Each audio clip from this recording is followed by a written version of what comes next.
Good day, everyone. I hope you're doing really well. We're on to advanced music theory video number 3. We're going to kind of pick up with the same sort of stuff we were talking about last time. This idea that, the parallel key, parallel things are happening all the time. So you have all these avenues you can turn down depending on how you're feeling about it. Now, I'll keep it a little simpler. We'll stick with A major like we were doing last time.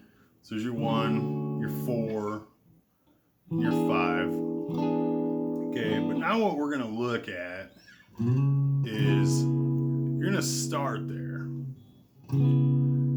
We're not going to go to a parallel A. Instead, we're going to use this 3 chord and we're going to pivot on this to Dorian. Now, the 3 chord's supposed to be Phrygian, right?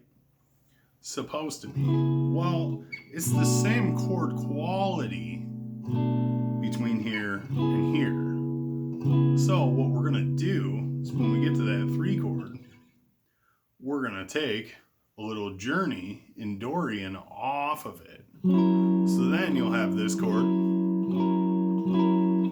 You'll have this chord. And now you've got that back there too. Because, 1 is here, but because we're treating 3 as though it's 2 in a whole other key, right? Now we have this here. Then we can come up here, and then we can get back to where we started. Let's take a look at that. We'll just do kind of a simple 1, 6, 4, 5. Keep it simpler. So here's 1, it's where we're starting. Here's our 6, 4,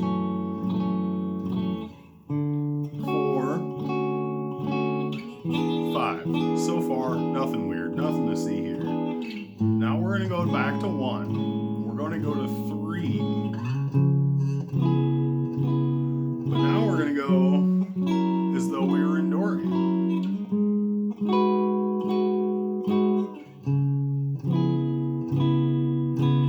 Sixth chord of Dorian.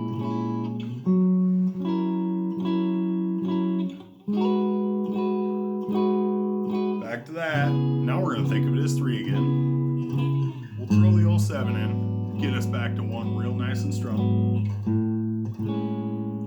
And there you go. Again, parallel. This has the same chord quality as this. So Phrygian and Dorian, the 1 chord in both of those modes has the same qualities. So, in theory, when you land on a 3 chord, and even the 6 chord has the same quality. So on that 3 chord, you can now go to Phrygian. You can treat it like it's Dorian, or treat it like it's Aeolian or minor. You could do any of those 3 things because this chord has the same quality in all those positions. Now, what we talked about in the last video about this being a major chord, the only other place that happens is the 4 chord. So then it makes sense to, when you're pivoting around on that particular chord, to steal from Lydian because your tonic's going to be similar. You're not taking too many crazy liberties. You can really make sense of it. You're like, well, yeah, 1 in both of those instances is that same chord. And the same deal here. I know that from what our tonic is at the beginning, that's 3. But that also has the same quality as Dorian's 1 chord.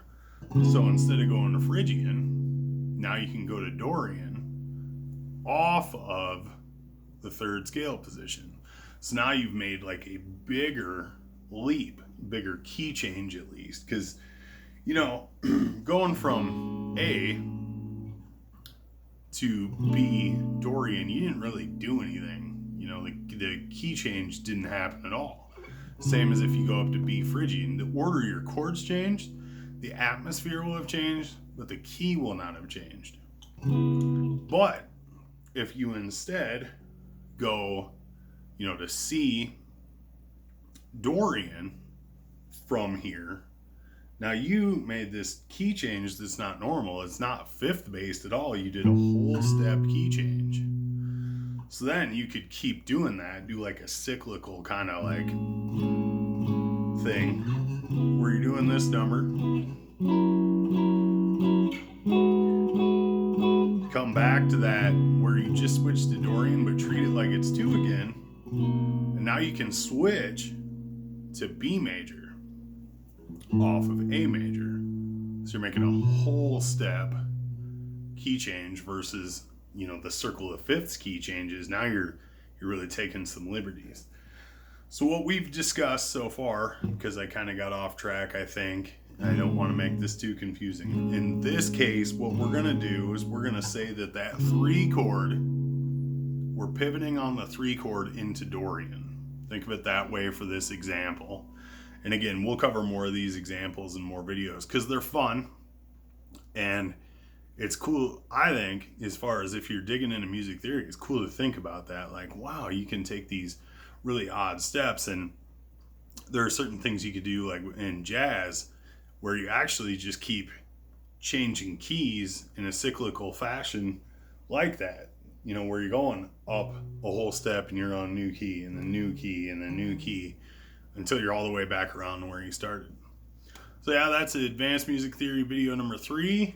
I hope you enjoyed it. I hope you stuck around. This is where we're starting to get to where some people are going to see this stuff and be like, no thanks, and some people are going to see it and really enjoy the idea of like, oh man, that could increase your ability to compose better music because you can take turns that nobody ever thought about before. Well, I mean, people have thought about, but maybe some of the people that stumble onto my videos have never thought about, like, oh wow, you can never thought about doing that, you know. Thank you for watching. Have a wonderful day. You're going to do awesome.